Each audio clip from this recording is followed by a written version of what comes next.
நடிகரை பார்க்கறதுக்காக, ஒரு அரசியல் தலைவரை பார்க்கறதுக்காக கூட்டமா திமுதுமுதுன்னு ஓடி வந்து கட்டுக்கடங்காம போய் இப்படி தன்னுடைய உயிரை எல்லாம் மாய்க்கிறாங்களே, யாருக்கு என்ன கவலை? ஆனா இது எல்லாம் பாத்தீங்கன்னு வைங்களேன், நமக்கு நெஞ்செல்லாம் பதறுகிறது. இளைய சமுதாயம் எங்க போறாங்க?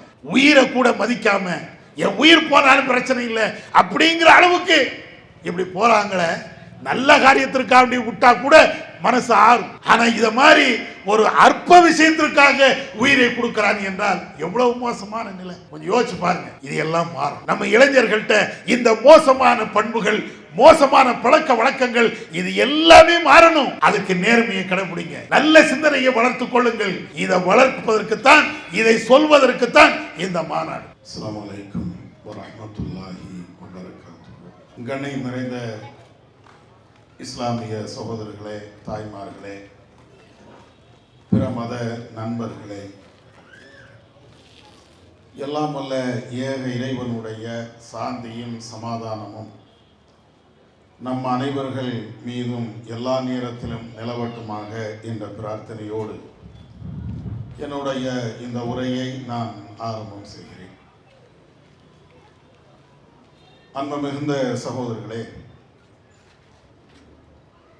தமிழ்நாடு தௌஹீத் ஜமாத் மதுரை மாவட்ட சுப்பிரமணிய கிளையின் சார்பிலே இந்த தெருக்கூட்டம் ஏற்பாடு செய்யப்பட்டு சிறப்பாக நடைபெற்று வருகிறது.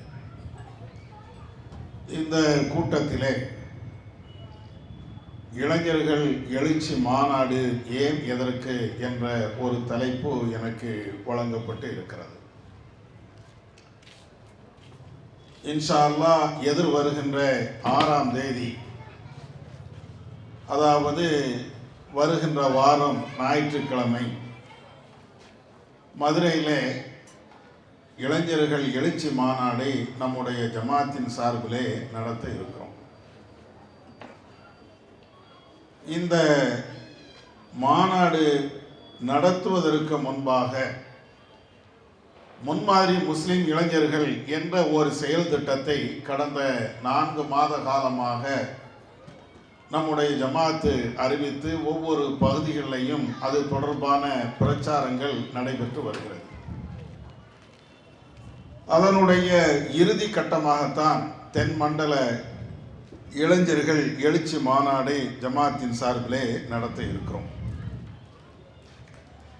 இந்த மாநாட்டை பொறுத்த மட்டில் பல ஆயிரக்கணக்கான இளைஞர்கள் சங்கமிப்பார்கள் என்று எதிர்பார்க்கப்படுகிறது.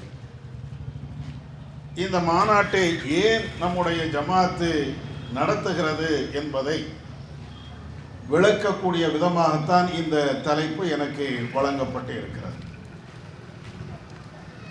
இன்றைக்கு எத்தனையோ அமைப்புகள், அரசியல் கட்சிகள், ஆன்மீக தலைவர்கள் பல்வேறு விதமான மாநாடுகளை நடத்துகிறார்கள். அரசியல் காரணத்துக்காக மாநாடு, ஆன்மீக காரணத்திற்காக மாநாடு, இயக்கத்தினுடைய வளர்ச்சிக்காக வேண்டி மாநாடு, இப்படி ஒவ்வொருவரும் ஒவ்வொரு நோக்கத்திற்காக, குறிக்கோளுக்காக பல்வேறு விதமான மாநாடுகளை நடத்துகிறார்கள். இந்த மாநாடுகளிலே ஒரு வித்தியாசமாகத்தான் நம்முடைய ஜமாத்து இந்த மாநாடை நடத்துகிறது. எங்களுடைய இயக்கம் வளர வேண்டும் என்பது இந்த மாநாட்டுடைய நோக்கம் அல்ல, அல்லது இந்த மாநாட்டின் மூலமாக மிகப்பெரிய அரசியல் செல்வாக்கை பெற வேண்டும் என்பதும் எங்களுடைய நோக்கம் அல்ல. ஒரு எம்பி சீட்டு கிடைக்க வேண்டும், எம்எல்ஏ சீட்டு கிடைக்க வேண்டும், ஏன் ஒரு வார்டு கவுன்சிலர் உறுப்பினராக தேர்வு செய்யப்பட வேண்டும் என்ற நோக்கமும் எங்களுக்கு இல்லை. அப்படி என்றால் இந்த மாநாடு எதற்காக? எங்களுடைய பொருளாதாரத்தை செலவு பண்ணி, எங்களுடைய உடல் உழைப்புகளை செலவு செய்து, எங்களுடைய பல்வேறு கஷ்டங்களை தியாகங்கள் செய்து, இவ்வளவு சிரமத்திற்கு மத்தியில் இந்த மாநாடு நடத்த வேண்டுமா? யாராவது நடத்துவார்களா? மாநாடு நடத்தக்கூடிய அனைவர்களுக்கும் ஏதாவது ஒரு நோக்கம், ஒரு குறிக்கோள் இருக்கும். அவர்களுக்கு ஒரு நல்ல ஒரு நிலைப்பாடுகள் இருக்கும். ஆனால் நாம நடத்தக்கூடிய இந்த மாநாடு என்பது நமக்கு எந்த சுயநலமும் இல்லை. பதவி வேண்டும், அதிகாரங்கள் வேண்டும், ஆட்சி வேண்டும், அல்லது இந்த ஜமாத்தில் கோடான கோடி மக்கள் சேர்ந்து மிகப்பெரிய புரட்சிகளை ஏற்படுத்த வேண்டும் எந்த எண்ணமும் இல்லை. எதிலையுமே நாம இதுக்காக வேண்டி அதுக்காக வேண்டி என்ற கோரிக்கைகளை அல்லது பின் நோக்கங்களை வைத்து நாம் செய்யவில்லை. அப்ப இந்த மாநாடு நடத்துவதற்கு என்ன காரணம் என்றால், இந்தியாவில் ஒட்டுமொத்த இளைஞர்களுடைய நிலையை நீங்கள் கொஞ்சம் யோசிச்சு பாருங்க. ஜாதி மதங்களுக்கு அப்பாற்பட்டு, எல்லாத்துக்கும் அப்பாற்பட்டு, எல்லா மதத்திலையும் எல்லா இனத்திலையும் எல்லா ஜாதியிலையும் இந்தியாவில் இருக்கக்கூடிய இளைஞர்களுடைய நிலையை நீங்கள் பார்த்தீர்கள் என்றால் கண்ணீர் விட்டு அழக்கூடிய அளவிற்கு அவர்களுடைய போக்கு மிக மோசமாக போகிறது. அதனால்தான் சில பேர் இந்திய இளைஞர்களுடைய நிலையை சில வரிகளில் சொல்லிவிடுகிறார்கள். எதை சொல்கிறார்கள்? இன்றைக்கு இருக்கக்கூடிய இளைஞர்களுடைய நிலை பயமற்ற, அச்சமற்ற, எதிர்காலத்தை பற்றி எந்த விதமான குறிக்கோளும் இல்லாமல் வாழுகிறார்கள். அப்படி என்றால் அதனுடைய அர்த்தம் என்ன? ஒரு இளைஞன் தன்னை பற்றி பயப்படுவதில்லை, தன்னுடைய பெற்றோர்களை பற்றி பயப்படுவதில்லை, தன்னுடைய உடன் பிறந்த சகோதர சகோதரிகளை பற்றி, அண்ணன் தம்பிகளை பற்றி அவனுக்கு எந்த கவலையும் இல்லை. தன்னுடைய குடும்பத்தார்களை பற்றி உள்ள அச்ச உணர்வோ அல்லது அவர்களை வார்த்து எடுக்க வேண்டும், அவர்களுடைய குடும்ப சுமையை சுமக்க வேண்டும் என்ற அந்த மாதிரி சிந்தனையோ எதுவுமே இல்லை. தன்னை பற்றியே கவலைப்படாதவன் தன்னுடைய பெற்றோர்களை பற்றி கவலைப்படுவானா? தன்னுடைய உயிரை பற்றியே அஞ்சாத ஒருவன் தன்னுடைய அண்ணன் தம்பி அக்கா தங்கச்சியுடைய உயிர்களை பற்றி அவன் கவலைப்படுவானா? தன்னுடைய உடலை பற்றி கவலைப்படாத ஒருவன் இந்த மனிதர்களுடைய உடலை பற்றியோ ஆரோக்கியத்தை பற்றியோ இவனுக்கு ஏதாவது கவலை இருக்குமா? எந்த கவலையும் இல்லை. அச்சமற்ற ஒரு நிலை, பயமற்ற ஒரு நிலை, எதை பற்றியும் கொஞ்சம் கூட அலட்டிக் கொள்ளாத ஒரு நிலை. இன்றைக்கு இளைஞர்களுடைய நிலை ஜாதி மத வேறுபாடு இல்லாமல் இப்படித்தான் போகிறது. இது நான் சொல்லக்கூடிய கருத்து அல்ல. இந்த இளைஞர்களை பற்றி ஆய்வு செய்யக்கூடியவர்கள், அவர்களுடைய நிலைகளை பற்றி பேசக்கூடியவர்கள், இளைஞருடைய போக்கு எதை நோக்கி செல்கிறது என்பதையெல்லாம் பற்றி கவலைப்படக்கூடிய நிறைய அறிஞர்களும் பெரியவர்களும் சொல்லக்கூடிய ஒரு கருத்து. இளைஞர்கள் என்றால் ஏதாவது ஒரு குறிக்கோளோடு வாழணுமா இல்லையா? ஏதாவது ஒரு திட்டத்தோடு வாழணுமா இல்லையா? அந்த மாதிரி திட்டம் குறிக்கோள் எதுவுமே இல்லை. எதை பற்றியும் கவலைப்படாமல் இவன் போகிறான். அதுக்காக அவனுக்கு கவலையே இல்லைன்னு அர்த்தம் இல்லை. வேறு வேறு கவலைகள் இருக்கிறது. என்ன கவலை? பல லட்சம் ரூபாய்க்கு பைக் வாங்கணும், அந்த கவலை இருக்கிறது. பல லட்சம் ரூபாய்க்கு மொபைல் போன் வாங்கணும், அந்த கவலை இருக்கிறது. தன்னிடத்தில் மிகப்பெரிய செல்வாக்கு இருக்கிறது அல்லது மிகப்பெரிய பொருளாதாரம் இருக்கிறது என்பதை உலகத்துக்கு காட்ட வேண்டும், போலியாக காட்ட வேண்டும், அந்த கவலை இருக்கிறது. இன்னைக்கு உள்ள இளைஞர்களிடத்தில் இது மட்டும்தான் கவலை. உயர்ந்த பைக் இருக்கா? எனக்கு கவலை இல்லை. பைக் இல்லை என்றால் அந்த இளைஞனுக்கு மிகப்பெரிய கவலை. அல்லது விலை உயர்ந்த மொபைல் இருக்கா? கவலை இல்லை. விலை உயர்ந்த மொபைல் அவனிடத்தில் இல்லை என்றால் அதை பற்றி கவலை. உயர்வான பைக் வாங்குவதற்கு எவ்வளவு விதமான தியாகத்தை செய்வதற்கும் உழைப்பு செய்வதற்கும் அவன் ரெடி. விலை உயர்ந்த மொபைல் வாங்குவதற்கு எவ்வளவு பாடுபடுவதற்கும் எவ்வளவு பெரிய எளிய செயலை செய்வதற்கும் அவன் தயார். இதுதான் இன்னைக்கு உள்ள இளைஞர்களுடைய நிலை. ஆரோக்கியமான கவலை போய் மோசமான கவலைகளும், தேவையில்லாத பொருளை வாங்க வேண்டும் என்ற அவசியம் அதுக்கு படுகின்ற கவலை தான் இன்னைக்கு இருக்கிறது. ஆக்கப்பூர்வமான கவலை இல்லை. இளைஞர்களுடைய நிலையை நீங்கள் பார்த்தீர்கள் என்றால் இப்படித்தான் இன்னைக்கு இருக்கிறது. சமீபத்தில் நடந்த ஒரு நிகழ்வு சமூக வலைதளங்களில் அந்த வீடியோ இன்றைக்கும் பரவிக்கொண்டே இருக்கிறது. என்ன? தூத்துக்குடி மாவட்டத்தில் ஒரு சின்ன ஊர், அங்க நடந்த ஒரு சம்பவம்.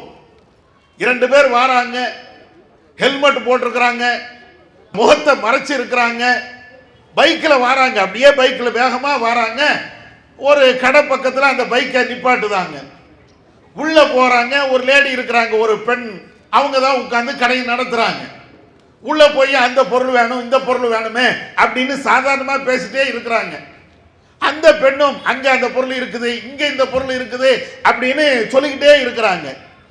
இப்படி சொல்லிக்கிட்டு இருக்கும் போதே வந்த 2 ஆட்கள்ல ஒருவர் தன்னுடைய பாக்கெட்ல இருந்து நீளமான ஒரு கத்தி எடுக்கிறார். பயங்கரமான ஆயுதம் அப்படியே எடுக்கிறார். அந்த பொம்பளை சத்தம் போடுது, பயத்தில் அப்படியே அலறுது. வந்தவன் இன்னொருத்தன் இன்னொரு ஆயுதத்தை எடுக்கிறான். 2 பேரும் அந்த பெண்ணை மிரட்டுகிறார்கள். அந்த பெண்ணுடைய கழுத்தில் இருக்கக்கூடிய தாலி சங்கிலியை பறிக்கிறார்கள். கையில் இருக்கக்கூடிய நகைகள் எல்லாத்தையும் பறிக்கிறாங்க. பறிச்சுட்டு வந்த வாகனத்தில் அப்படியே ஓடுறாங்க.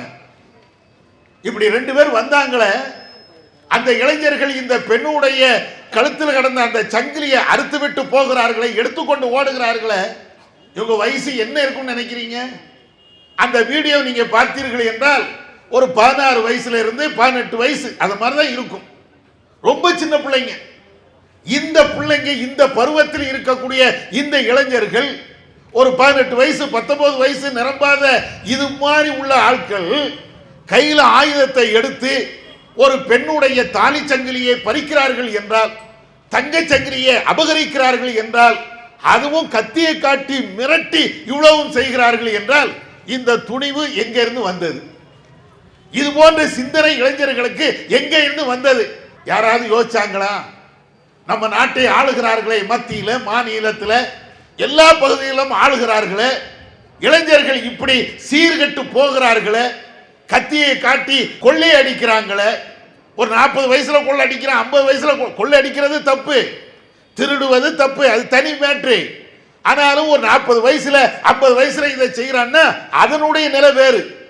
காசுனா என்ன, அதனுடைய அருமை என்ன, எப்படி காசு வருகிறது, எப்படி சம்பாதிக்கணும், இதை பற்றி உள்ள அடிப்படை அறிவு எதுவுமே இல்லாம புத்தகத்தை தூக்க வேண்டிய அந்த கையில, ஸ்கூல்ல போய் படிக்க வேண்டிய அந்த பருவத்தில், வகுப்பறையில் ஆசிரியருடைய பேச்சை கேட்டு தன்னுடைய சிந்தனையை நல்ல நிலையில மாற்ற வேண்டிய இருக்க வேண்டிய அந்த மாதிரி உள்ள மாணவ பருவத்தில் இருக்கக்கூடிய ஒரு வாலிபர் கையில கத்தியை தூக்கி கொண்டு அருவாளை தூக்கி கொண்டு ஊர் ஊராக சுத்தி யார் கையில நகை இருக்கிறது, யார் கையில பணம் இருக்கிறது எந்த நோக்கத்தில் இவர்கள் போகிறார்கள் என்றால், இது நல்லா புரிந்து கொள்ளணும்.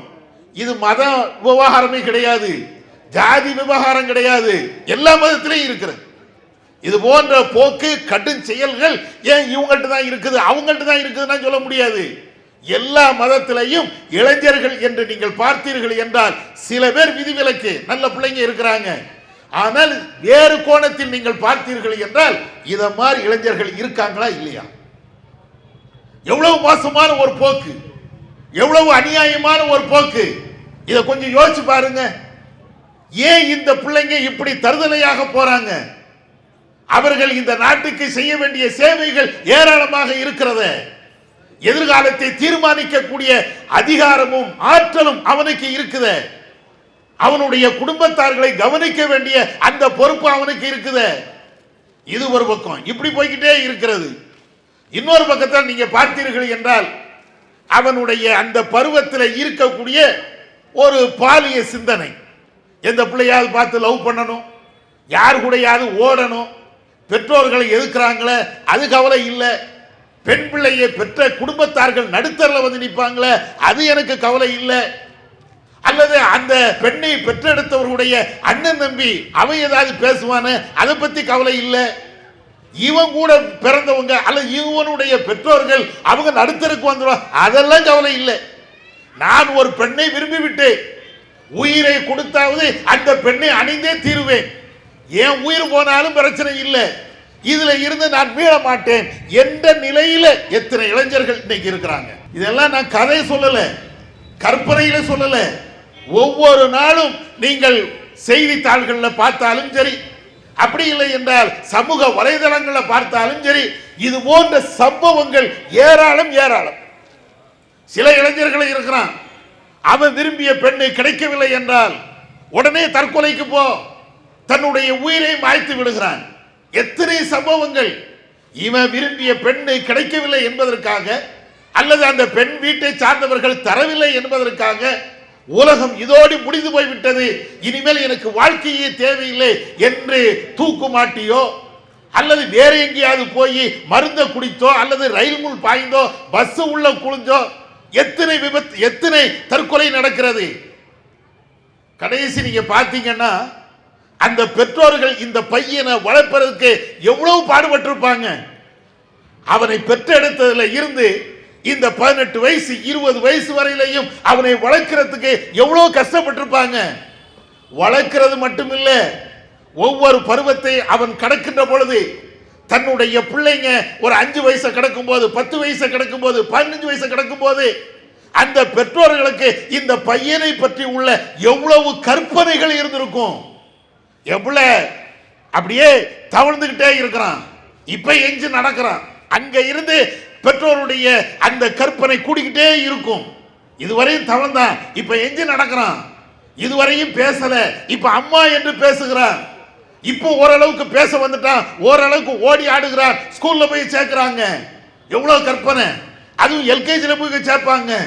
எல்கேஜில இருந்து அந்த ஸ்கூல்ல படிச்சுட்டு வந்து அவன் ஸ்லேட்ல நோட்டு புத்தகத்துல ஒரு ஏ என்று எழுதிவிட்டால் அந்த அம்மாவுக்கு இருக்கக்கூடிய சந்தோஷம் அதை விட வேற எதுவுமே இருக்காது. அவ்வளவு சந்தோஷப்படுறோமா இல்லையா? இந்த பிள்ளைகளை வளர்ப்பதற்கு, இந்த பிள்ளைகளுடைய நிலையை அப்படியே நம்ம கண்ணு முன்னால பார்ப்பதற்கு எவ்வளவு சந்தோஷம். கொஞ்சம் நெஞ்ச சந்தோஷம் இல்லை, அவ்வளவு. அப்படியே கொஞ்சம் கொஞ்சமா வளர்ந்துகிட்டே வராங்கன்னு வைங்களேன். அப்படியே வளர்ந்துகிட்டே வருகின்ற பொழுது ஒரு 10th படிச்சு முடிக்கிறான். 10th படிச்சு முடிக்கக்கூடிய அந்த நேரத்திலேயே பெற்றோர்களுக்கு ஒரு உயர்வான ஒரு மதிப்பு அவனை பற்றி இருக்கும். என்ன மதிப்பு? என் பிள்ளை 10th 500க்கு 400 மார்க் எடுத்துட்டான், 500க்கு 450 எடுத்துட்டான், அவ்வளவு சூப்பரா படிப்பான், அவ்வளவு நல்லா படிக்கிறான். அதுக்கு பின்னால +1 அவனை பயாலஜி படிக்க வைக்கணும், அவன் டாக்டர் ஆகணும் அல்லது அவனை இன்ஜினியர் ஆக்கணும். ஒரு உயர்ந்த படிப்பை அவனை படிக்க வைத்து எப்படியாவது நல்ல படிக்கக்கூடிய ஆட்களோடு அவனை கைகோர்த்து விடணும். இருக்கா? எல்லா பெற்றோர்கள்டையும் இந்த சிந்தனை இருக்குதா? எல்கேஜில இருந்து அப்படியே கவலைப்பட்டு கவலைப்பட்டு அவனை வளர்த்து அவனை வாலிபமாக்கி ஒரு குறிப்பிட்ட ஸ்டேஜ் வருகின்ற பொழுது அந்த பெற்றோர்களுக்கு இருக்கக்கூடிய அந்த கற்பனை இருக்குது. என் பிள்ளை டாக்டர் ஆயிடுவான், என் பிள்ளை இன்ஜினியர் ஆயிடுவான், என் பிள்ளை பெரிய தொழிலதிபர் ஆயிடுவான், என் பிள்ளை மாதிரி இந்த உலகத்துல நல்லவன் கிடையாது. எல்லாம் இப்படியே கற்பனை. சில வறுமை கோட்டை கீழே இருக்கக்கூடிய பெற்றோருடைய நிலையை நீங்கள் பார்த்தீர்கள் என்றால் இன்னும் மோசமா இருக்கும். தகப்பனாரு கூலி தொழில் செய்வாரு, தாயி ஒவ்வொரு வீட்டுக்கா போய் அவங்களும் கூலி வேலை செய்வாங்க. இப்படி கூலி வேலை செஞ்சு செஞ்சு அன்றாடம் சம்பாதித்து அந்த வருமானத்தில் தன்னுடைய பிள்ளைகளை படிக்க வச்சிருப்பாங்க, தன்னுடைய குடும்பத்தை அப்படியே வளர்ப்பாங்க. இவ்வளவு கஷ்டப்பட்டு வளர்க்கக்கூடிய அந்த பெற்றோர்கள் தன்னுடைய பிள்ளைய படிக்க வைக்கும் போது அவனுடைய சிந்தனை எப்படி இருக்கும்? நான் கூலிக்கு வேலைக்கு போறேன், நான் கொத்தனார் வேலைக்கு போறேன், நான் சித்தாள் வேலைக்கு போறேன், என் பிள்ளை இன்ஜினியரா வரணும், இந்த மாதிரி ஒரு வேலையை என் பிள்ளை செஞ்சிடக்கூடாது, இவ்வளவு கஷ்டப்படக்கூடாது, என் பிள்ளை நல்லா படிச்சு நல்ல உத்தியோகத்துக்கு போகணும். இருக்கா? இந்த சிந்தனை இல்லாத ஒரு தாய், ஒரு தந்தை, எந்த மதமா இருக்கட்டும், எந்த இனமா இருக்கட்டும், இந்த கற்பனை இல்லாத ஒரு பெற்றோரை உங்களால காட்ட முடியுமா? எல்லாத்துக்கும் அந்த கற்பனை தானே, எல்லாத்துக்கும் அந்த சிந்தனை தானே. நம்ம பிள்ளை நல்ல நிலையில வரணும். இந்த சிந்தனை இல்லாத ஒரு பெற்றோரை எந்த மதத்திலும் நீங்க பார்க்க இயலாது. எல்லாத்துக்கும் அந்த சிந்தனை. ஆனா இவ்வளவு கற்பனையில அந்த பெற்றோர்கள் இருக்கக்கூடிய அந்த நேரத்தில் தான் இவன் தருதலையாக போகிறான். ஒண்ணு ஏதாவது ஒரு பிள்ளைய நம்பி அல்லது அவர் பின்னால போய் அந்த பெண்ணு கிடைக்கவில்லை என்றால் தற்கொலை பண்றான். அப்படி இல்லையா, உயர்ந்த பைக் வேணும் அல்லது உயர்ந்த கார் வேணும் அல்லது உயர்ந்த மொபைல் வேணும், அந்த சிந்தனையில போய் அது கிடைக்கவில்லையா, அது கிடைக்க வேண்டும் என்பதற்காக கொள்ளையடிக்கிறதுக்கு போறான், திருட்டு வேலைகளில் ஈடுபடுகிறான், அதற்கு பின்னால ஜெயிலுக்கு போறான். வாழ்க்கையே சூனியமாக, வாழ்க்கையே ஒண்ணுமில்லாம இவன் ஆக்கப்படுகிறானா இல்லையா? அவங்க பெற்றோருடைய கவலையை நீங்க பாருங்க, அவங்களுடைய எண்ணத்தை பாருங்க, இவன் போகின்ற அந்த பாதையை பாருங்க, ரெண்டையும் ஒப்பிட்டு பாருங்க. உயர்வாக வர வேண்டும் என்று நினைக்கிறாங்க. இந்த இளைஞர்கள் தன்னைத்தானே அழித்துக் கொள்கிறார். அதுதான் முதல்ல நான் சொன்னேன். பெற்றோரை பத்தி கவலை இவனுக்கு இல்ல, பிள்ளைகளை பற்றி கவலை இவனுக்கு இல்ல, உறவினர்களை பற்றியோ எதை பத்தி இவனுக்கு கவலை இல்ல. அற்ப அந்த சந்தோஷம் வேணும். 1 லட்சம் ரூபாய் மொபைல் வேணும், 1 லட்சம் ரூபாய் பைக் வேணும், அது ஒரு 10 நாளைக்கு. இந்த அற்ப சந்தோஷத்துல தான் இவன் வாழ்கிறானே தவிர இதை தாண்டி இவனுக்கு வேற எந்த கவலையும் இல்லை. இதுதான் இன்னைக்கு இளைஞர்களுடைய நிலை. இன்னும் கொஞ்சம் ஒரு படி மேல நீங்க யோசிச்சு பாருங்களேன். நிறைய இளைஞர்கள் இன்னைக்கு அவங்கள என்ன சிந்தனையில இருக்கிறாங்க தெரியுமா? நிறைய இளைஞர்கள் உழைக்க கூடாது, ஆனால் வருமானம் வந்துகிட்டே இருக்கணும். எந்த படிப்பும் படித்து விடக் கூடாது, அதுக்காக வேண்டி எந்த சிரத்தையும் எடுத்து விடக் கூடாது. ஆனால் நான் ஒரு மாவட்டத்துக்கு கலெக்டரா இருக்கணும், கஷ்டமே படாம எந்த விதமான சிரமமும் படாம உயர்ந்த பதவியை அடையணும், பெரிய செல்வந்தராக மாறணும். இதுதான் இன்னைக்கு இளைஞர்களுடைய இன்னொரு வகையான போக்கு. நீங்க பாருங்க, எல்லார்ட்டையும் நீங்க பாருங்க, அந்த இளைஞருடைய சிந்தனை நீங்க பாருங்களேன். ஒழுங்கா 10th மார்க் எடுக்க மாட்டான், +2 ஒழுங்கா மார்க் எடுக்க மாட்டான், அதுல எத்தனையா சப்ஜெக்ட்ல ஃபெயில் ஆயிருவான். ஆனா வெளியில அவனுடைய சிந்தனைகள்லாம் எப்படி இருக்கும் அப்படின்னா, ஒரு ஆடி கார்ல போற மாதிரி, பல கோடி ரூபாய் மதிப்புள்ள கார்கள்ல பயணிக்கின்ற மாதிரி, ஒரு பெரிய பங்களா இருக்கிறது மாதிரியும் அவனுடைய கற்பனை அப்படித்தான். ஏன் உழைக்கலாம் மாட்டப்பா, எனக்கு ஆடி கார் வேணும், நான் உழைக்கலாம் மாட்டேன், ஒரு பெரிய பதவி வேணும். இந்த சிந்தனை இருக்கா? உழைக்காமலேயே ஏதாவது ஒரு பெரிய விஷயத்தை அடையணும். நிறைய இளைஞர்கள்ட்ட இந்த சிந்தனை இருக்கிறது. படிப்பா அது 2வது பார்த்துக்கிடுவோம், எக்ஸாம் எழுதுறதா அது 3வது பார்த்துக்கிடுவோம். அது தமாசா சொல்லுவான், எவன்டா எக்ஸாமை கண்டுபிடிச்சான், இந்த எக்ஸாம் எல்லாம் எவன் கண்டுபிடிச்சான், ஒரே பரீட்சை அப்படிங்கிறாங்கல்ல. இது எல்லாம் ஒரு மாதிரியா தமாசா சொல்லி இருந்தாலும் யதார்த்தமாக சில இடங்கள்ல நடக்குதா இல்லையா? இளைஞர்களுடைய போக்கு இன்னைக்கு இப்படித்தான் போகுது. அவனை பற்றி கவலை இல்லை, அதே நேரத்தில் எந்த உழைப்பும் இல்லாம எந்த விதமான முயற்சியும் இல்லாம பெரிய பெரிய பதவிகளை அடைக்கணும். இதுதான் இந்த இவ்வளவு மோசமாக இளைஞர்களுடைய போக்கு போகுத. யாரு கவலைப்பட்டா? யாரு கவலைப்பட்ட? இந்த இளைஞர்களுடைய நிலை இவ்வளவு. நான் 1-2 தான் சொல்லி இருக்கிறேன். நீங்க உலகத்தில் நீங்கள் பார்த்தீர்கள் என்றால், ஏன் உங்க தெருவுல உங்க ஊர்ல இளைய சமுதாயத்து கூட நீங்க கொஞ்சம் பழகி பார்த்தீர்கள் என்றால், நான் சொல்றது ரொம்ப ரொம்ப கம்மி, ரொம்ப ரொம்ப குறைவு. இது ஏதோ கொஞ்ச நேரம் பேசணுங்கிறதுக்காக வேண்டி 1-2 செய்திகளை சொல்லி இருக்கிறேன். ஆனா நீங்கள் நிறைய செய்திகளை படித்தீர்கள் என்றால், இளைஞர்களோடு நீங்கள் பழகி பார்த்தீர்கள் என்றால், உங்க வட்டாரத்தில் இவங்களுடைய நிலை எப்படி இருக்கிறது அப்படின்னு கொஞ்சம் உத்து பார்த்தீங்கன்னா போதும். இதை விட மோசமா தான் இருக்கு, இதை விட மோசம். ஆனா நாம சொன்னது ரொம்ப கம்மி. இப்ப என்ன, இவ்வளவு மோசமா இருக்கக்கூடிய இளைஞர்களை நேர்வழிப்படுத்த வேண்டாமா?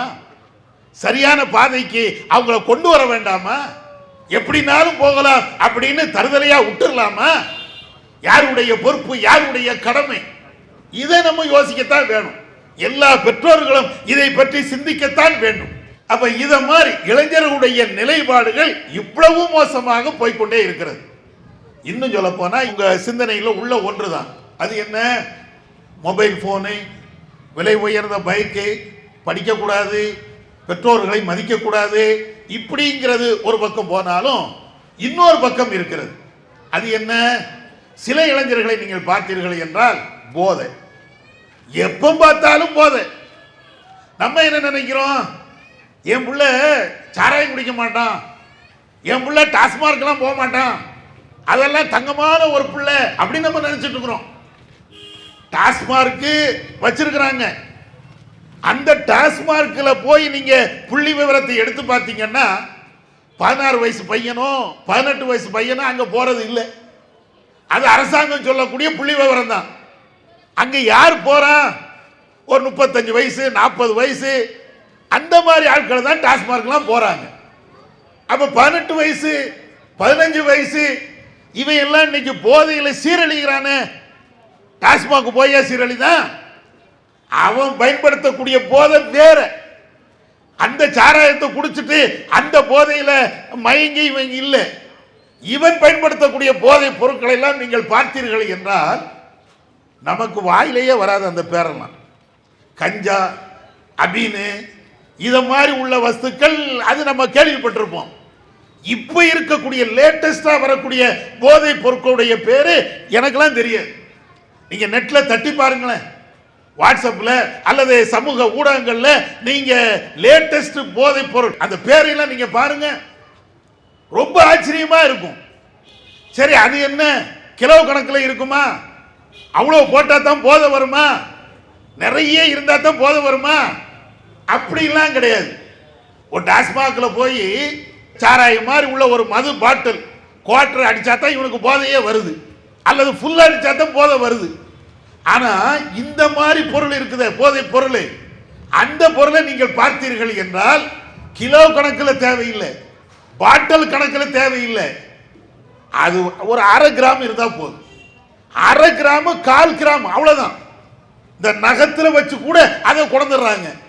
அவ்வளவு இருந்தா போதும். இவன் ஒரு நாளைக்கு அப்படியே டெட் பாடி மாதிரி அப்படியே கிடக்கிறான். ஒரு நேரத்தில் இன்ஜெக்ஷன்ல இந்த போதையை தந்தார்கள், இப்பொழுது வெறும் மாத்திரையில கொண்டு வராங்க. வெறும் மாத்திரையும் நமக்கு என்ன தெரியும் சொல்றாங்க, அந்த மாதிரி வெறும் மாத்திரை. இந்த பேராசிட்டமால் மாத்திரை இருக்கா இல்லையா, தலைவலிக்கு காய்ச்சலுக்கு இது மாதிரி போடுவீங்களா, இத மாதிரி இந்த மாத்திரை அளவு இருக்கு, அல்லது அதை விட சின்ன அளவு இருக்கு. இத மாதிரி லெவல்ல எல்லாம் வருதான். இது யாருக்கு தெரியுது? நமக்கு தெரியாது. அது பக்கம் போகாதனால அதை பற்றி நம்மளுக்கு ஒன்றும் தெரியாது. ஆனால் அந்த போதையில இருக்கக்கூடிய இளைஞர்களுக்கு இது எங்க கிடைக்கும், எப்படி கிடைக்கும், எவ்வளவு எளிமையா கிடைக்கும், எங்க வந்து எங்க போனால் இது சாதாரணமா கிடைக்கும், எல்லாத்துக்கும் தெரியும். அப்ப நம்முடைய அரசாங்கத்துக்கு தெரியாமையே இருக்கும். நம்ம கூட இருக்கக்கூடிய இளைஞனுக்கு இந்த போதைப் பொருள் வந்து கிடைக்கிறது என்று தெரிகிறது என்றால், உளவுத்துறைக்கு தெரியாம அல்லது இங்க இருக்கக்கூடிய அரசு துறைக்கு தெரியாம ஆளக்கூடிய வர்க்கத்துக்கு தெரியாம இந்த போதைப் பொருள் வருதா? அதுவும் இல்லை, எல்லாத்துக்கும் தெரியும். மதுரையில் எங்க எப்போ எந்த இடத்துல என்ன போதைப் பொருள் யாரால விற்கப்படுகிறது எல்லாமே தெரியும். தெரிந்து கொண்டுதான் நம்முடைய இளைஞர்கள் இது எல்லாத்தையும் பயன்படுத்தி நாசமாய் போயிட்டே இருக்கிறாங்க. சமீபத்தில் தமிழக முதல்வர் கூட டிவியில் ஒரு விளம்பரத்தில் வருவார். அவர் சொல்வார், சொல்லக்கூடிய கருத்து சரிதான். என்ன சொல்வாரு? நீங்கள் போதையின் பாதைக்கு சென்று விடாதீர்கள், உங்களை மன்றாடி கேட்டுக்கொள்கிறேன் அப்படிம்பாரு. போதையின் பாதைக்கு சென்று விடாதீர்கள், உங்களை மன்றாடி கேட்கிறேன் அப்படிம்பாரு. கேட்கிறேன்னு அவர் சொல்றது வார்த்தையின் அளவிற்கு பிரச்சாரத்தின் அடிப்படையில் அது சரி. ஆனா அவருடைய ஆட்சியின் கீழே தான் எல்லா இடத்துலையும் டாஸ்மாகும் திறந்து வச்சிருப்பார். நம்மளுக்கு ஆட்சியாளர்கள் இருக்கிறாங்களா இல்லையா, அது மத்தியோ மாநிலத்துமோ யாரா இருக்கட்டும், நம்ம இளைஞர்கள் இந்த போதையில நாசமாறாங்க என்று அவங்களுக்கு தெரியாமனா இல்ல. டாஸ்மார்க் திறந்து வச்சுக்கிட்டே போதைக்கு போகாது அப்படின்னா இது என்ன பிரச்சாரம்? போதை மருந்துகளை அல்லது போதை பொருட்களை நம்ம நாட்டில் அனுமதித்துக் கொண்டு நீங்க போதைக்கு போகாதீர்கள் என்று எல்லா அரசுகளும் பேசுகிறது என்றால் அதனுடைய அர்த்தம் என்ன? யாருக்கும் இதை பற்றி உள்ள கவலையே கிடையாது. எதையாவது குடிக்கட்டும், எந்த போதையிலாவது இவர்கள் மயங்கி கிடக்கட்டும், அரசியல் விழிப்புணர்வு வந்துடக்கூடாது, ஆன்மீகத்தில் விழிப்புணர்வு வந்துடக்கூடாது, அல்லது வேற ஏதாவது ஒரு பிரச்சனையில் இவனுடைய சிந்தனை வந்துவிடக்கூடாது என்பதில் எல்லா ஆட்சியாளர்களும் ஒட்டுமொத்தத்தில் இருக்கிறாங்க. அதனாலதான் போதை பொருட்கள் அவ்வளவு வருது, இந்தியாவில் அவ்வளவு இறக்குமதி செய்யப்படுகிறது. இதையெல்லாம் தாண்டி அன்னைக்கு ட்ரம்ப் அவர் பேட்டி கொடுக்கிறார். இப்ப சமீபத்தில் இந்தியாவிலையும் சைனாவிலையும் பாகிஸ்தான்ல இருந்துதான் நிறைய போதைப் பொருட்கள் வெளிநாடுகளுக்கு இறக்குமதி செய்யப்படுகிறது அப்படின்னு அவர் வேற பேசுறார். எந்த அளவுக்கு உண்மைங்கிறது தனி விஷயம். ஆனாலும் இன்னைக்கு இந்தியாவில் இந்த போதைப் பொருட்கள் என்பது தலைவிரித்தாடுகிறது என்று உலக நாடுகள் அத்தனை பேருக்கும் தெரியுதா இல்லையா? நம்ம ஊர்களில் இதே மாதிரி நடக்கிறது இல்லைன்னு என்று யாராவது மறுக்க முடியுமா? போதை வஸ்துக்களினால் இளைஞர்கள் நாசமா போறாங்க, போதை பொருட்களினால் குடும்பம் சீரழிகிறது, போதை பொருட்களினால் நாடு நிம்மதி இழந்து தத்தளிக்கிறது, எல்லாத்துக்கும் தெரியும். ஆனாலும் கூட போதையை ஒழிப்பதற்கு ஆக்கப்பூர்வமான எந்த வேலையும் எந்த அரசாங்கமும் செய்யல. நீங்க இந்த அரசாங்கம் அந்த அரசாங்கம் அந்த பாகுபாடுலாம் கிடையாது. எதுனாலும் நீங்க வச்சுக்கிடுங்க, எந்த அரசாங்கத்தினாலும் நீங்க வச்சுக்கிடுங்க. அரசு நினைத்தால், மத்திய மாநில எந்த அரசு நினைத்தாலும் ஒரே நாள்ல ஒழிக்க முடியும். ஆனாலும் ஒழிக்க மாட்டாங்க. ஒரு மாசத்துல ஒழிக்க முடியும். போதை இல்லாத ஒரு இந்தியாவை உருவாக்க முடியும். ஆனாலும் யாருக்கும் அதுல விருப்பம் கிடையாது. ஏன்னா அவ்வளவு லாபங்கள் அதிலே வருகிறது. உங்களுக்கு தான் தெரியத்தானே செய்யும். தீபாவளி வந்து விட்டது என்றால், பொங்கல் வந்து விட்டது என்றால், அரசு முறை விடுமுறைகள் வந்து விட்டது என்றால் பெருமையாக பேப்பர்ல போடுவாங்க செய்திகள். என்ன பெருமை, என்ன பெருமை? டாஸ்மாக்ல இத்தனை கோடி ரூபாய் லாபம், இத்தனை கோடி ரூபாய்க்கு சாராயம் வித்தது, மதுபானங்கள் வித்தது. இது பெருமையா? இத்தனை கோடி மக்கள் நாசமா போறாங்களே, நாசமா போறத பெருமையாக பேசுறது நம்ம நாட்டை தவிர வேற எங்கேயுமே கிடையாதுங்க. உலகத்துல சாராயம் குடிச்சு நாசமா போறான். சாராயம் குடிச்சு எனக்கு லாபம் வருகிறது, மதுபானத்தின் மூலமாக இவ்வளவு கோடி லாபம் அப்படின்னு பெருமை பேசுறது நம்மளை தவிர வேற யாரு உண்டு? நம்ம எங்க போய்கிட்டு இருக்கோம்னு யோசிக்கிறோமா? எப்ப நான் ஒரு அணு ஆயுதத்தை கண்டுபிடித்தேன், இந்த நாட்டுக்காக வேண்டி சிறப்பான ஒரு விஞ்ஞான வளர்ச்சிக்காக வேண்டி நான் பாடுபட்டு இதை உற்பத்தி செய்தேன், நாட்டு மக்களுக்கு இதை கண்டுபிடித்து நான் அர்ப்பணித்தேன் என்றால் அது மகிழ்ச்சி. நம்முடைய சுமைகளை குறைப்பதற்காக மனிதனுடைய தேவை அறிந்து ஒருத்தன் பாடுபடுகிறான் என்றால், எல்லா மக்களுக்கும் தேவையான ஒன்றை செய்கிறான் என்றால் அதுல நியாயம் இருக்கிறது. ஆனா எதுல பெருமை அடிக்கிறோம்? எல்லா அரசும் எதுல பெருமை எடுத்துக் கொண்டிருக்கிறது? மதுபானத்தை வித்ததுல, சாராயத்தை வித்ததுல, போதை பொருட்களை வித்ததுல, இதுல போய் பெருமை அடிக்கிறார்கள் என்றால் நம்முடைய இளைஞர்களை எப்படி சொல்ல? அப்ப இத மாதிரி போதை பொருட்கள்ல இவன் தான் சீரழிகிறான். அவனுக்கு சின்ன சின்ன ஆசைகள்ல படிப்பை விடுகிறான், குடும்பத்தை விடுகிறான், இருக்கக்கூடிய கஷ்டத்தை எதை பற்றியும் யோசிக்கல. அவன் உண்டு, அவனுடைய வேலை உண்டு, அவன் உண்டு, அவனுடைய போதை உண்டு, இப்படித்தான் போய்கிட்டே இருக்கான். அப்ப இதை பற்றி பேசுவதற்கு எந்த அரசியல் கட்சி தலைவர்களும் ரெடி இல்லை. எவ்வளவு பெரிய அமைப்புகள் வச்சிருந்தாலும், ஆசியாவிலேயே நாங்கள் தான் பெரிய அமைப்பு என்று தங்களுக்கு தாங்களை மாறுதட்டி பேசிக் கொண்டாலும் சீரழிந்து போகின்ற இந்த இளைஞர்களுக்கு சரியான பாதையை யார் சொல்லிக் கொடுத்தா? அவனுக்கு ஒரு தர்பியத்து கொடுக்கலாம்ல, அவனுக்கு ஒரு பயிற்சி கொடுக்கலாம்ல. வாழ்க்கை என்றால் என்ன, நீ எதை சாதிக்க வேண்டும், எதை நோக்கி உன்னுடைய பயணங்கள் அமைய வேண்டும், உன்னுடைய குடும்பம், உன்னுடைய பிள்ளைகள், உன்னுடைய எதிர்காலம், இந்த நாட்டுடைய எதிர்காலம், இதை பற்றி யாராவது சொல்லிக் கொடுக்கிறா? ஒரு ஆளும் சொல்லிக் கொடுக்கலங்க. நீங்க எல்லா இதுவும் பாருங்க, சும்மா மேடையில பேசுவாங்க, யதார்த்தத்தில் அவங்க யாரும் அப்படி நடக்கல. இளைஞர்கள் நம்ம நாட்டினுடைய வருங்கால தூண்கள் எல்லாம் மேடையில தான். வருங்கால தூண்கள் தண்ணி அடிச்சிட்டு ரோட்ல கிடக்குறானே, வருங்கால தூண்கள் பெண்களுக்கு பின்னால, ஆபாசத்தின் பின்னால சீரழிஞ்சிட்டு கிடக்குறானே, வருங்கால தூண்கள் பைக்கில் பறந்து செத்து கொண்டு இருக்கிறானே. யாரப்பா அதை பத்தி கவலைப்பட்டீங்க? என்னமோ நாங்க இந்த சமுதாயத்தை தூக்கி நிறுத்த போறோம், அந்த சமுதாயத்தை தூக்கி நிறுத்த போறோம் இப்படின்னு வாய்களிலே பேசுறாங்களே. இளைஞர்கள் சீர்கட்டு போறதை பத்தி யாராவது பேசுறாங்களா? யாரும் பேசல. அவங்களுடைய கட்சி அல்லது அவங்களுடைய அரசியல் பதவி அது இருக்கணுங்கிறதுக்காக வேண்டி ஏதாவது உணர்ச்சி வசமா மேடையில பேசுவாங்க. இதுதான் யதார்த்தம். இளைஞர்களை நல்வழிப்படுத்துவதற்கு, உண்மையிலேயே அவங்களை சரியான முறையில் வழி நடத்துவதற்கு நம்ம நாட்டில் சரியான திட்டங்கள் இல்லை, சரியான தலைவர்கள் இல்லை. யதார்த்தமான உண்மை. இதை புரிஞ்சுக்கிடுங்க. இப்ப நாங்க என்ன செய்யறது? எங்களுடைய அமைப்பின் அடிப்படையில் எங்களால சக்திக்கு முடிஞ்ச அளவிற்கு இந்த இளைஞர்களை சரியான பாதையில கொண்டு வருவதற்கு என்ன முடியுமோ அதுதான் செய்வோம். எங்கள்கிட்ட ஆட்சி இல்லை, அதிகாரங்கள் இல்லை, மாநில முதலமைச்சர் இல்ல, எம்எல்ஏக்கள் இல்ல, எம்பிக்கள் கிடையாது. ஆனாலும் கூட எங்களால என்ன முடியும்? 4 பேருக்கு செய்திகளை எடுத்து சொல்லலாம், இது போன்ற தெருமுன கூட்டங்கள் போடலாம், வரக்கூடிய மக்களுக்கு பிட் நோட்டீஸின் மூலமாக இந்த தீமைகளை எடுத்து சொல்லலாம். எங்க சக்தி அவ்வளவுதான். எங்க சக்திக்கு உட்பட்டு இளைஞர்களுக்கு எங்களால் என்ன வழியை காட்ட முடியுமோ அதைத்தான் செய்ய முடியும். இப்ப அந்த அடிப்படையில் தான் சீரழியக்கூடிய, மோசமான பாதைகளை தேர்ந்தெடுக்கக்கூடிய இந்த இளைஞர்களுக்கு சரியான ஒரு பாதையை காட்டணும். அதுக்கு தான் இந்த மாநாடு. இதற்கு எங்களுடைய இஸ்லாமிய மார்க்கம் அழகான பல்வேறு தீர்வுகளை சொல்லி தருகிறது. எங்களுடைய இளைஞர்களுக்கு, இஸ்லாமிய இளைஞர்களுக்கு அதைத்தான் நாங்கள் சொல்லுகிறோம். இன்னும் சொல்ல போனா எல்லா இளைஞர்களும் திருந்துவதற்கு இது ஒரு வழி, இது ஒரு வாய்ப்பு.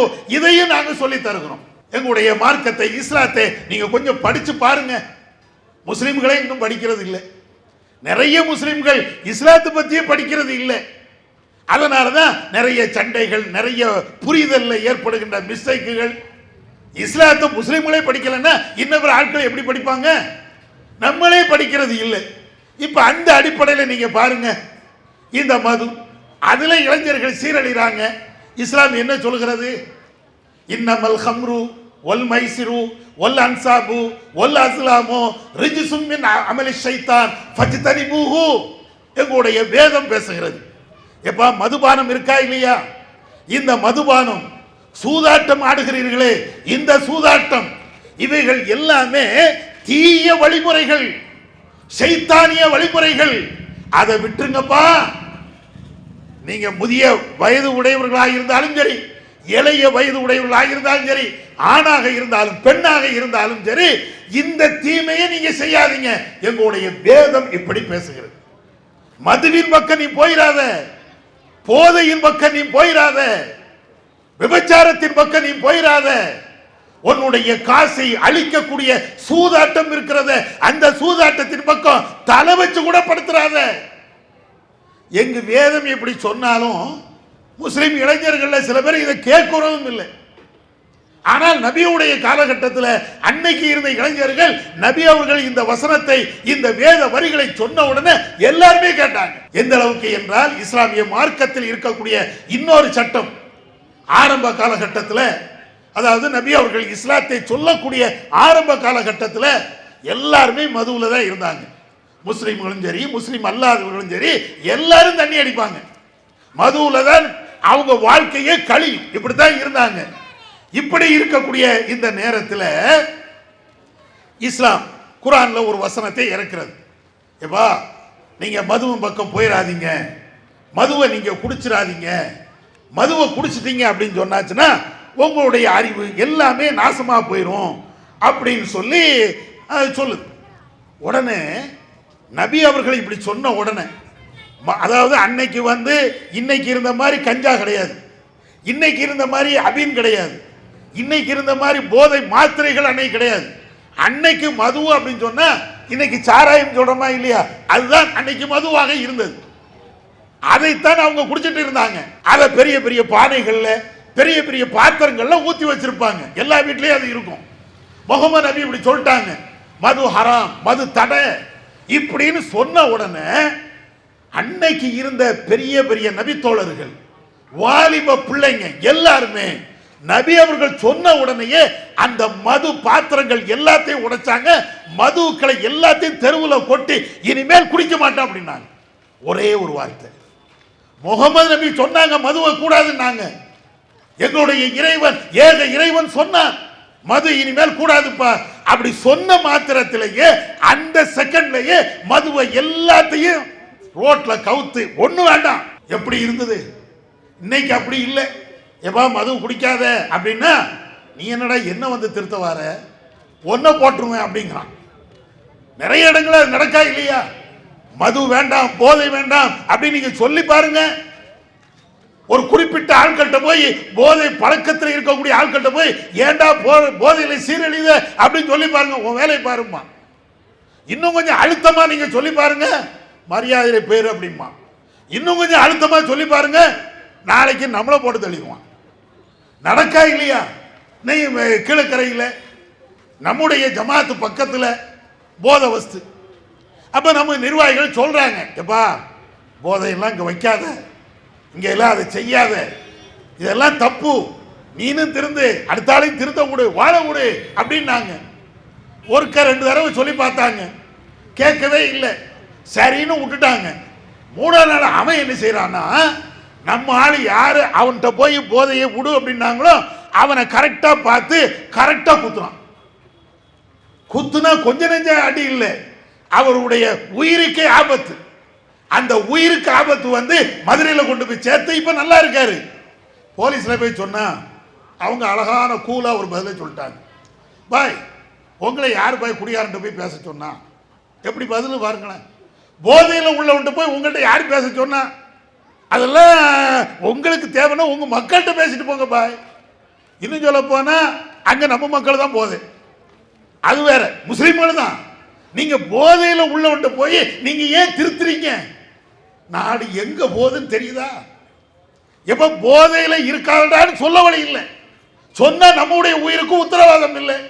காவல்துறையில போய் சொன்னாலும் போங்க பாய், உங்க வேலையை பார்த்துட்டு போங்க பாய், சீர்திருத்த பிரச்சாரம் எல்லாம் உங்களோட வச்சுக்கிடுங்க பாய். அங்கெல்லாம் உங்களை யார் போய் சொல்ல சொன்னா? எப்படி இருக்குது நீங்க பாருங்களேன். இதுதான் யதார்த்தம். நம்ம கூட்டி குறைச்சி அரசியல்வாதி மாதிரிலாம் பேசல, யதார்த்தம். நீங்க அங்க மட்டும் இல்லை, எத்தனை இடத்துல நீங்க பாருங்க. அட தண்ணி அடிச்சா தாய் யாரு மனைவி யாருன்னு தெரியல. தண்ணி அடிச்சவன் எத்தனை பேர் தாயை போட்டு தாக்குறான்.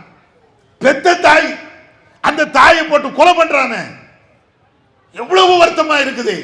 இப்பதான் நாங்க யோசிச்சு பார்க்கிறோம். முகமது நபியுடைய காலகட்டத்தில் அன்னைக்கு இருந்த இளைஞர்களை நீங்கள் பார்த்தீர்கள் என்றால், அந்த இளைஞர்கள் அவ்வளவு போதை வேண்டாம் அப்படின்னு சொன்ன உடனே ஆறா கொட்டி வேண்டாம், யாருக்குமே வேண்டாம், போதை இல்லாத ஒரு சமூகத்தை அன்னைக்கு உருவாக்குனாங்க.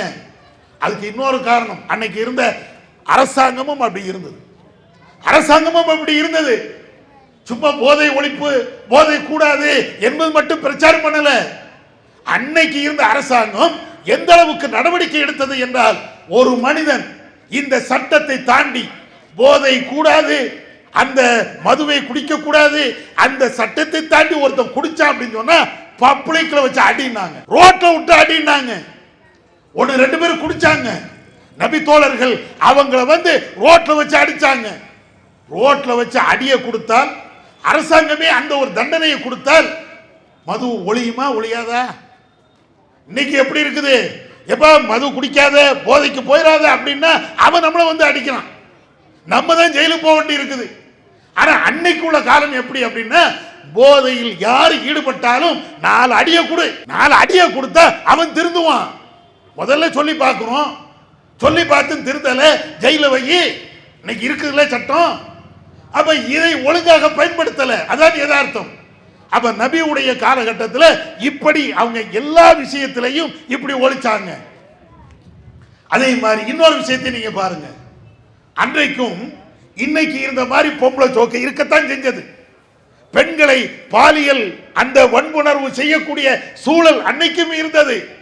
ஆனால் அந்த இளைஞர்கள்ட்ட முகமது நபி அவர்கள் கொஞ்சம் கொஞ்சமா சொன்னாங்க. என்ன சொன்னாங்க? அழகான ஒரு உபதேசம். என்ன சொன்னாங்க? ஒரு நபி தோழர் வருகிறார், வந்து நபி இடத்துல கேட்கிறார், முகமது அவர்களே, நான் ஒரு பெண்ணிடத்தில் விபச்சாரம் பண்ணலாம் என்று நினைக்கிறேன். முகமது நபிட்ட அவர் கேட்கிறார், விபச்சாரம் பண்ணலாம் அப்படி நான் விரும்புகிறேன், எப்படி இருக்கும்?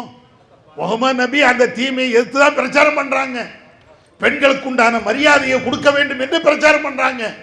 முகமது நபி இடத்திலேயே இப்படி வந்து ஒரு கேள்வி கேட்டா, அப்பதான் முகமது நபி அழகா கேட்கிறாங்க, உனக்கு அம்மா இருக்கிறாங்களா? இருக்கிறாங்க. உனக்கு அக்கா தங்கச்சி இருக்கிறாங்களா? இருக்கிறாங்க. உன் கூட பிறந்தவங்க யாரு இருக்கிறாங்க? அவங்கள்ட்ட இத மாதிரி தவறாக நடக்கிறதுக்கு நீ விரும்புவியா? உன் அம்மா இடத்தில் இப்படி தவறா நடக்க நீ விரும்புவியா? உன் அக்கா இடத்தில், உன் தங்கச்சி இடத்தில், அவங்களும் பெண்கள் தானே, அவங்கள்ட்ட இப்படி தவறாக நடக்க நீ விரும்புவியா? எப்படி இருக்கும்? கேள்வி என்ன, அதற்கு உண்டான பதிலை நீங்க ரெண்டையும் யோசிச்சு பாருங்க. ஏன் அதுக்கு பின்னால ஒரு பெண்ணை பாலியல் ரீதியாக பார்ப்பான்? ரசூலா ஒழிச்சாங்க. அதையும் தாண்டி ஒரு பெண்ணை பாலியல் ரீதியாக துன்புறுத்தினால், அந்த பெண்ணை கற்பழித்தால், அதற்கு இஸ்லாம் மரண தண்டனை கொடுத்துச்சு. அவங்க எல்லாத்தையும் கொலையெல்லாம் பண்ணல. சில பேர் இது வந்து காட்டு மிராண்டித்தனமான சட்டம் அப்படின்னு பேசலாம். இன்னைக்கு அதுதானே இருக்குது. இன்னைக்கும் டெல்லியில அந்த பெண்ணை பேர் சொல்ல விரும்பல, அந்த பெண்ணை பஸ்ல மானபங்கப்படுத்தி கொலை பண்ணாங்களே, அவங்கள என்ன செஞ்சீங்க? துப்பாக்கியால சுட்டு கொண்டீங்க. அதானே இந்திய நாட்டில் நடந்துச்சா இல்லையா? மானபங்கம் பண்ணி கொலை செய்யப்பட்ட அந்த சகோதரிக்கு பரிகாரமாக எவன் இவ்வளவு பெரிய கீழ்த்தரமான மோசமான செயலை செஞ்சானோ அவனை என்கவுண்டர் பேர்ல கொலை பண்ணீங்க. இதான் இஸ்லாம் செய்யுது. அப்ப இது வந்து கொடுஞ்சட்டமா, ஒரு கொடும் செயலா? இது இல்ல. பெண்களை இவ்வளவு துன்புறுத்துகிறார்கள் என்றால் அநியாயமாக பாலியல் வன்புணர்வு செய்கிறார்கள் என்றால் அதற்கு மரணம் தான் தீர்வு. நீங்க 2 பேருக்கு மரண தண்டனை கொடுத்து பாருங்க, அவ்வளவு மோசமான இந்த பாலியல் வன்புணர்வு எல்லாமே நீங்கும். நம்ம நாட்டில் சட்டமும் அப்படித்தான் இருக்கும், சட்டத்தை செயல்படுத்தக்கூடியவர்களும் அப்படித்தான் இருப்பாங்க. அதனால தான் போக்சோ வழக்கு அந்த சட்டம் கொண்டு வந்து என்ன புண்ணியம், 64 வயசு அவன் போக்சோ வழக்கில் உள்ள போறான், 70 வயசு அவன் போக்சோ வழக்கில் உள்ள போறான். இந்த போக்சோ வழக்கு போத ஜாதி மத வேறுபாடு இல்லாம வயசு வித்தியாசம் இல்லாம எல்லாரும் மேலேயும் போகுது. ஏன்? ஒழுங்கான சட்டம் இல்லை, ஒழுங்கான வாழ்க்கை முறையை சொல்லிக் கொடுப்பதற்கு நம்மிடத்தில் சரியான தலைவர்கள் இல்லை. அரசியல் அனாதையாக மாறிவிட்டோம் எல்லாருமே. அதனுடைய விளைவுகள் தான் பிள்ளைகளுக்கு எதை சொல்லிக் கொடுக்கணும், எதை சொல்லிக் கொடுக்க கூடாது, எதை சொன்னால் அவன் திருந்துவான், என்ன கல்வியை போதிக்கணும், எதை பற்றியும் நம்ம யோசிக்கிறதே இல்லை. விளைவு இந்த மோசமான நிலை, மோசமான நிலை அதான போய்கிட்டே இருக்கிறது. முஹம்மது நபி அழகாக சொல்லி கொடுத்தாங்க, விபச்சாரம் பண்ணாத, விபச்சாரம் பண்ணாதன்னு மட்டும் சொல்லல, ஒலா தக்ரபு ஸினா, அந்த வாசல் பக்கம் கூட போயிடாது. விபச்சாரத்துக்கு அடிப்படையில் என்னென்ன செயல்பாடுகள் இருக்கிறதோ அதனுடைய அடிப்படையை கூட நீ பார்க்காத. ஒருத்தர் விபச்சாரத்தின் பக்கம் போறான்னா அடிப்படை என்ன? ஆபாசம் படம் பார்ப்பான், அசிங்கமான படம் பார்ப்பான், அது அப்படியே வளரும், மோசமான நட்புகள் கிடைக்கும், மோசமான பெண்களுடைய சவகாசம் கிடைக்கும். அதுக்கு பின்னால தானே இந்த கேடுகட்ட காரியத்தில் போறான். எடுத்த எடுப்புலையே ஒரு பெண்ணை பார்த்த உடனேயே அவன் என்ன அப்படியே மோசமாக போயிடுறான். இளைஞர்கள் அப்படி கிடையாது. அவனை விபச்சாரத்துக்கு தூண்டுவது இந்த ஆபாச படங்கள், விபச்சாரத்துக்கு தூண்டுவது சில பெண்களுடைய நடவடிக்கைகள், சில பெண்களுடைய ஆடைகள், இது எல்லாமே சேர்ந்து நல்லவனையும் நாசமாக்குறது. இஸ்லாம் சொல்லுகிறது விபச்சாரத்துக்கு எது எல்லாம் தூண்டுகோலாக இருக்கிறதோ எல்லாத்தையும் இழுத்து மூடு. நம்ம அரசாங்கம் நினைத்தால், மத்திய அரசாங்கம் நினைத்தால் எதுக்கெல்லாமோ மூடு விழா போடுறீங்களா இல்லையா, எதையெல்லாமோ தடை பண்றீங்களா இல்லையா? ஏன் ஆபாச படத்துக்கு ஏன் தடை பண்ணல? பண்ணலாம், முடியுமா முடியாதா? அரசாங்கத்துக்கு எதிராக ஒருத்தன் ஒரு செய்தியை போட்டான் என்றால் உடனே அதை நீக்குங்கிறீங்க. ஆளும் வர்க்கத்துக்கு எதிராக ஒரு கருத்தை பதிவிட்டால் இது மோசமான ஒண்ணு, தேச துரோகம் அப்படின்னு வழக்கு பதிவு பண்றீங்க. ஜாமீன்ல வெளிவர முடியாத அளவிற்கு அவனை தூக்கி உள்ளதுக்கு வைக்கிறீங்க. இதுக்கெல்லாம் சக்தி இருக்கிறது என்றால் ஆபாச படத்தை, அசிங்கமான படத்தை, பெண்களை கேவலப்படுத்தக்கூடிய படத்தை, இளைஞர்களை நாசமாக்கக்கூடிய அந்த ஆபாச படத்தை, அந்த வெப்சைட்டை ஒரு செகண்ட்ல தடை பண்ண முடியாதா? முடியுங்க, முடியும். ஆனாலும் அரசாங்கம் அதை தடை பண்ணாம வேடிக்கை பார்க்கிறது. நம்முடைய இளைஞர்கள் நாசமா போறதுல அவங்களுக்கு அவ்வளவு பெரிய சந்தோஷம் போல. இவ்வளவு சீரழியட்டும், எப்படினாலும் போட்டும். ஆபாச படங்களை, ஆபாச பேச்சுக்களை இவ்வளவு வச்சுக்கிட்டு போக்சோ சட்டம் போட்டா எப்படி இவன் திருந்துவான்? எப்படி திருந்துவான்? அட எதை தடை பண்ண முடியுமோ அதை தடை பண்ணணுமா இல்லையா? விபச்சாரத்துக்கு எது அடிப்படையோ அதையெல்லாம் திறந்து வச்சுட்டு நீ போயிடாத, நீ அங்க போயிடாத, இங்க போயிடாத அப்படின்னா எப்படி கேட்பான்? முஹம்மது நபி அன்னைக்கு அழகா செஞ்சாங்க. முதல்ல விபச்சாரம் கூடாதா, அதனுடைய அடிப்படையான காரணங்கள், விபச்சாரத்தை தூண்டுகின்ற அனைத்து செயல்கள் எல்லாத்தையும் முதல்ல இல்லாம ஆக்கு. மது கூடாதா, மதுவுக்கு தொடர்புடைய அனைத்தையும் கூட. எந்த அளவுக்கு மது விஷயத்தில் ரசூலுல்லாஹ் சொன்னாங்க தெரியுமா? மதுவுக்காக வேண்டி சில பாத்திரங்களை, சில டம்ளர்களை, கிளாஸ்களை பயன்படுத்துவாங்க. நபி அவர்கள் மதுவை தடை பண்ணதுக்கு பின்னாலையும் நீங்க இதற்கு முன்னால எந்த கிளாஸ்ல மது ஊத்தி நீங்க குடிச்சீங்களோ அந்த கிளாஸையும் உடைங்கன்னாங்க. ஏன்? சிந்தனை வருமா இல்லையா? மது வேண்டாம் அப்படின்ட்டேன், மது வேண்டாம், எனக்கு வேண்டாம் அப்படின்னு நான் ஒதுங்கிட்டேன். ஆனாலும் அந்த கிளாஸை பார்க்கும்போது, அந்த பாத்திரத்தை பார்க்கும்போது, ஓஹோ கொஞ்சம் அடிச்சா லேச அந்த சிந்தனை வரும்ல. அதுக்காக வேண்டி இஸ்லாம் என்ன சொல்லுதுன்னா, நீ ஏற்கனவே மது குடிச்சிய அந்த கிளாஸ் இருந்தால், அந்த டம்ளர் இருந்தால், அந்த பாத்திரம் இருந்தால் எல்லாத்தையும் உடலாம். மது என்ற அந்த சிந்தனையை உனக்கு வரக்கூடாது. அவ்வளவு உடைச்சாங்க. இஸ்லாமிய மார்க்கம் அப்படி சொன்னதுனால மது இல்லாம போச்சு. விபச்சாரமா அதை தூண்டக்கூடிய, அந்த வழியை காட்டக்கூடிய எதுவாக இருந்தாலும் எல்லாத்தையும் இல்லாம ஆக்குனாங்க. விபச்சாரம் இல்லாம போச்சு. திருட்டா, திருட்டுக்கு என்னென்ன காரணம்? வேலை வாய்ப்பு, வேலை வாய்ப்பு முதல்ல உருவாக்கு. வேலை வாய்ப்பை உருவாக்கினால் அரசாங்கம் அந்த இளைஞர்களுக்கு தேவையான உதவிகளையும் நல்வழியையும் காட்டினால் இவன் ஏன் திருட போறான்? சரியான படிப்பு கொடுத்து பாருங்க, சரியான முறையில் அவனுடைய அறிவை வளர்த்து பாருங்க. அவன் எதுல இன்ட்ரெஸ்ட் இருக்கிறானோ அந்த தொழிலை அவனுக்கு நேர்மையாக சொல்லி கொடுத்து பாருங்க. அற்புதமா வேலை செய்வான், அழகாக வேலை செய்வான். முகமது நபி அதை சொல்லி கொடுத்தாங்க. இளைஞர்கள் அன்னைக்கு திருடாம இருந்ததுக்கு, திருட தெரியாம திருடாம இல்ல, எல்லாம் திருட்டெல்லாம் தெரியும், விபச்சாரம் எல்லாம் தெரியும், தண்ணி கடிக்கிறது எல்லாம் தெரியும், எல்லாம் தெரிஞ்சும் கூட அதை செய்யாம இருந்தாங்க. ஏன் தெரியுமா? அவனுக்கு எது தேவையோ அதை சொல்லி கொடுத்தாங்க. ஒழுக்கத்தை சொல்லி கொடுத்தாங்க, நேர்மையை சொல்லி கொடுத்தாங்க. நேர்மை என்றால் என்ன அப்படிங்கிறத பாடம் சொல்லி கொடுத்தாங்க. பெண்களை எப்படி கண்ணியப்படுத்த வேண்டும், எப்படி மதிக்க வேண்டும் அதை சொல்லி கொடுத்தாங்க.